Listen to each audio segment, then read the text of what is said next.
Not only a money grab, but very confusing in a painful way. Because if you make a mistake parking your car in a city street, it can be expensive. The Nashville Department of Transportation is making new paid parking spaces and enforcement a priority. Nashville has added 583 meters this year.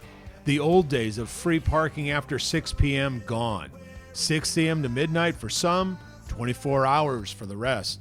And in much of downtown, you are still limited to 2 hours max. That was so unpopular, NDOT has moved some downtown spots to 3 hours max after 6 p.m. Rocking Rich Lynch loves the downtown music scene, but not the parking vibe. This is nothing but a cash grab. This is purely a way for people not to utilize the parking after 6 p.m. because who's going to come downtown for 2 hours? It's useless. The parking spots after 6 o'clock are absolutely useless. Lynch is so mad he wrote a song about it.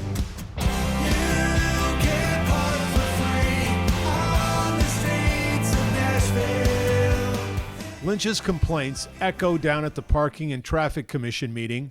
Listen to this exchange between a confused resident and NDOT. But I am concerned about just the inconsistency in the policies regarding maximum time allowed in various zones throughout the city. I'm not really sure what the rationale is. Like if you look at the Gulch, it's got a 3 hour maximum all the time, but Gulch East has a 3 hour maximum until 6 p.m. when then you can extend until 6 hours. And like in Edge Hill, they switched to 3 hours at 5 p.m. Well, what if you park at 4:55? Can I park for 3 hours, or do I have to come back and move my car after 2 hours? Given that after 5 o'clock, it becomes 3 hours.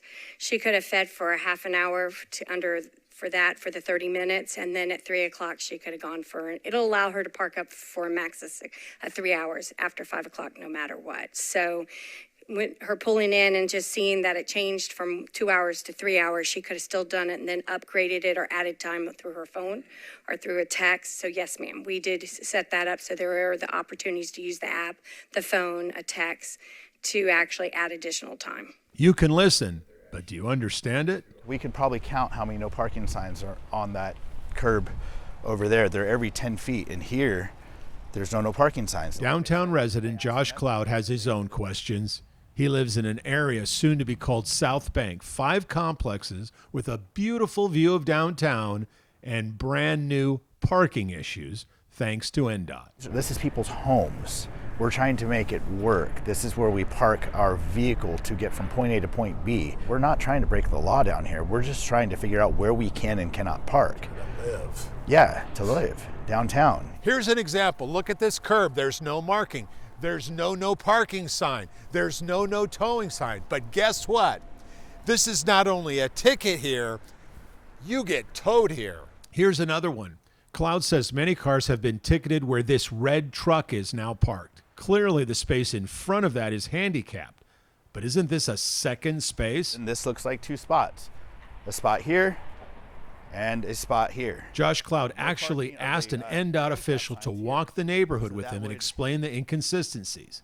Cloud says after their meeting, NDOT told them they would have to consult with engineering. What's happening now, I almost feel like is little mall cop taking their jobs very, very seriously and just walking around with a big stick and thumping anybody that they even, in their opinion, see is wrong. We're asking NDOT some very basic questions. How do you ticket and tow someone from a spot that has no marking? I mean, and they don't know where their car is? That's just common decency. And then there's the problem here with this double spot. They say it's an engineering problem. It's common sense. Either mark them both as handicapped or just leave this person alone. NDOT said they needed more time to answer my questions considering it is a holiday week. We will come back with their answers in another story. I'm Dennis Ferrier, Fox 17 News, your Code Red station.